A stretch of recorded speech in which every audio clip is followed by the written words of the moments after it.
L'actualité du renard bleu. Un article, une réaction pour aiguiser l'esprit critique. Avec le succès de la Switch 2, la culture du jeu vidéo devient politique.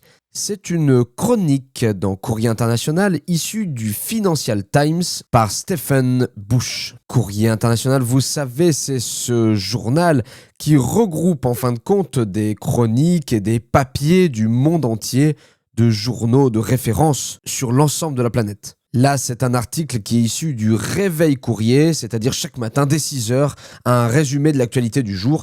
Et donc, on va parler de la Switch 2. Certes, la sortie de la nouvelle console de Nintendo est une réussite économique pour le constructeur japonais Nintendo.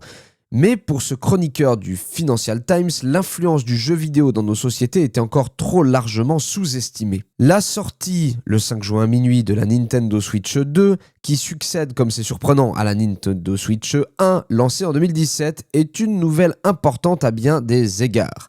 Ces ventes records, donc 3,5 millions d'unités en 4 jours, soulignent le flair de l'entreprise Nippon qui, dès la commercialisation de la première Switch, a anticipé le fait que la surenchère technologique n'était pas le meilleur moyen de remporter la guerre des consoles. Entre-temps, ses rivales Sony et Microsoft n'ont cessé de repousser les contraintes techniques pour proposer des consoles toujours plus puissantes et attirer de nouveaux utilisateurs. À présent qu'elles semblent atteindre les limites de cette stratégie, elles ont du retard à rattraper. Le succès donc de la Nintendo Switch 2 marque un moment important non seulement dans l'industrie du jeu vidéo, mais aussi dans la vie politique et culturelle partout dans le monde, car le jeu vidéo occupe une curieuse place dans la culture mondialisée. D'un côté, c'est un secteur économique majeur et l'un des loisirs les plus influents de la planète.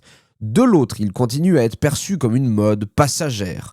Même ceux qui le pratiquent parfois quotidiennement semblent être dans le déni. Chaque jour, je vois des internautes qui se moquent des jeux vidéo sur les réseaux sociaux, tout en étant des lecteurs assidus de la rubrique jeux vidéo du New York Times. L'histoire montre que notre passion pour le jeu, sous toutes ses formes, est aussi ancienne et constante que notre obsession pour l'or. Je suis prêt à parier que toutes les passions de l'ère moderne, ou presque, auront disparu avant que nous ne renoncions à jouer. Pourtant, ils sont encore trop nombreux dans les milieux économiques et surtout politiques à continuer de traiter le jeu vidéo comme un sujet secondaire qu'on peut balayer d'un revers de main.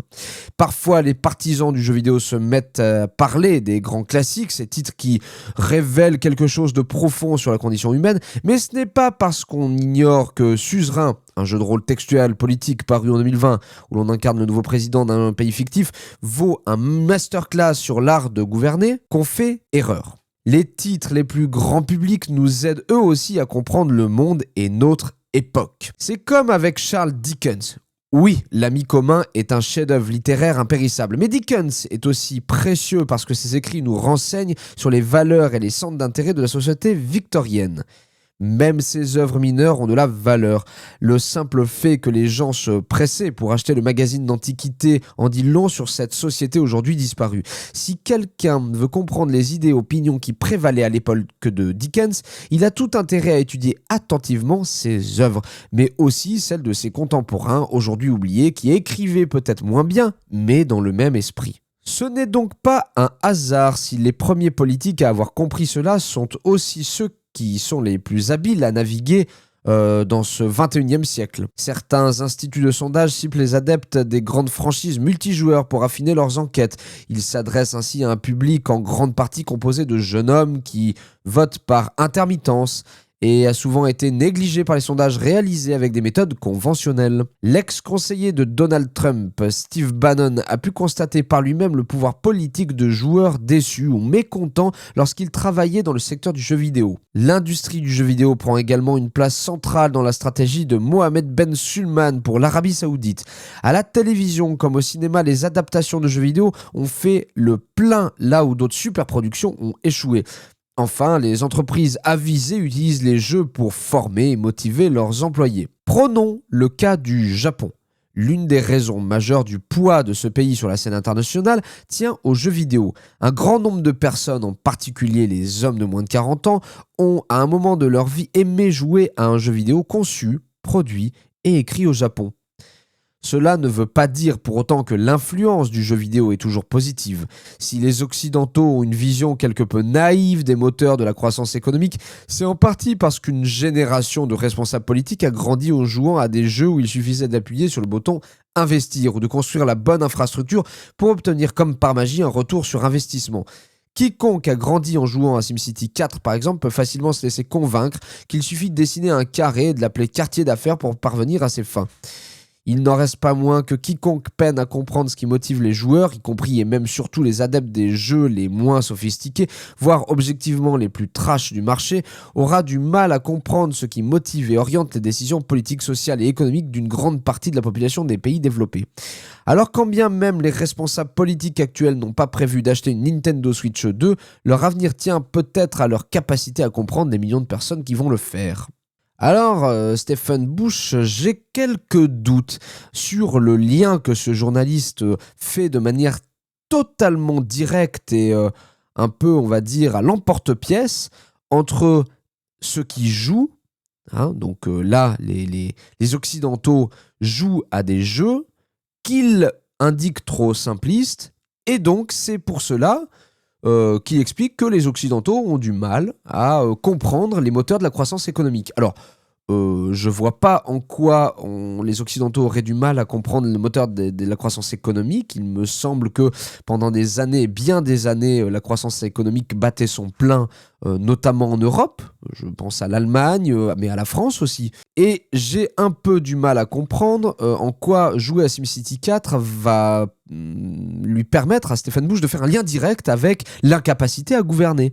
Je dois dire que je trouve ça même dangereux. Alors, si c'est vraiment son propos, je trouve que c'est un propos dangereux parce que dans ce cas-là, on peut lier des choses qui n'ont rien à voir les unes avec les autres et émettre une critique sur la seconde chose. C'est-à-dire, je sais pas moi, c'est parce que un chef d'entreprise va au marché et ne négocie pas au marché, alors ça sera un mauvais chef d'entreprise parce qu'il n'a pas négocié au marché, vous voyez. Il est allé acheter des pastèques et des melons, et puis il les a pas négociés, il les a achetés un peu cher, donc c'est un mauvais chef d'entreprise parce qu'il a mal négocié. Bon, je trouve que ce genre de critique est nul et non avenu. Pour moi, c'est vraiment deux choses très différentes. On mélange un peu tout, on en fait une petite secousse intellectuelle, et on y va avec beaucoup, je trouve, moi en tout cas, de malhonnêteté. Je vous relis un morceau de l'article. Quiconque a grandi en jouant à SimCity 4 par exemple peut facilement se laisser convaincre qu'il suffit de dessiner un carré et de l'appeler quartier d'affaires pour parvenir à ses fins. Tous les jeux sont pas des simulations exemplaires, mais d'ailleurs ce sont des jeux, donc dans le game design, dans la mécanique de gameplay, bien entendu, on va faire des choix pour que ça reste agréable à jouer. Si cette personne veut jouer à des simulations, il existe des jeux de plateau, des jeux de société, il existe en fait des serious games qui permettent d'aller simuler de manière précise. Là, en l'occurrence, par exemple, je sais pas moi, comment mettre en place une logique de plan local d'urbanisme, vous voyez, mais bon...